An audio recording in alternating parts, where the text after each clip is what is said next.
जय भीम भावानो, अगोदर याचा व्हिडिओ बघा.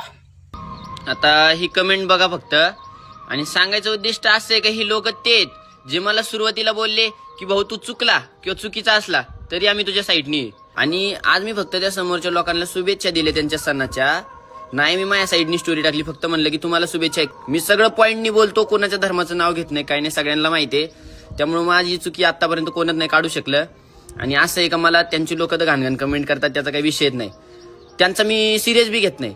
पण काही असे आहेत जे माझ्या समाजातले माझं चूक काढतायत. एक चुकी नसताना सुद्धा जर माझी चुकी काढत असशान तर भाऊ याच्यानंतर मी काही रील्स बनवणार नाहीये. बाबासाहेबांच्या बी 60,000 झाले, पण मला 7,000 पासून प्रमोशन येतात. मी एक बी गेमचं प्रमोशन घेतलं नाही का, कारण भाऊ मला माहिती पैसे भेटत नाही, तर माझ्या लोकांना फसवायचं नाही. व्हायरल व्हायसाठी केलं असतं तर तुम्हाला बी चॅलेंज आहे, मला फक्त एक व्हिडिओ सापडून दाखवायचा माझा. बघितला व्हिडिओ. हा म्हणतोय समाजानं चुकी केली तर माफ करतो म्हणला होता, पण ज्या बाबासाहेबांनी गौरी गणपतीची पूजा करणार नाही किंवा त्यांना मानणार नाही हा स्पष्ट संदेश दिला असताना देखील यांनी त्या गणपतीच्या शुभेच्छाचं स्टेटस ठेवलं. आणि ज्यावेळेस भीमसैनिकांना ट्रोल केलं तर भीमसैनिकाला म्हणतो काय असं बोलले तसं बोलले.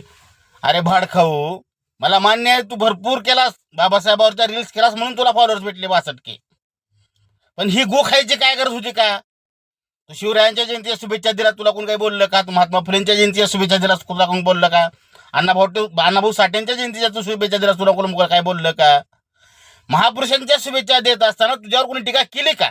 नाही. मग एवढा कसा माझा तू डायरेक्ट गणपतीचा स्टेटस होतो तुझ्या अकाउंटला आणि बोलतो समाजाने मला माफ केलं पाहिजे.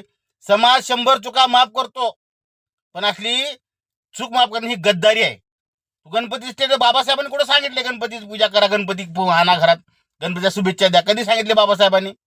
नाही ना सांगितले. आपण जर समाजाला इन्स्पायर करतोय, समाजाला मोटिवेशन करायचं काम करतोय, आंबेडकरवादी सच्चा म्हणतोय कट्टर, मग ही गो खायची गरज काय आहे?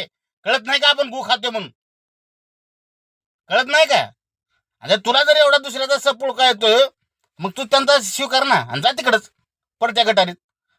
समाज चुकड्यात बोलणार आणि बोलल्याच्या नंतर समाजाला म्हणायचं नाही मला असं बोलले तसं बोलले, कारण बाबासाहेबाला भरपूर गद्दार झालेत आणि इथून पण गद्दार होणार आहेत आणि समाजाला पक्क माहिती आहे.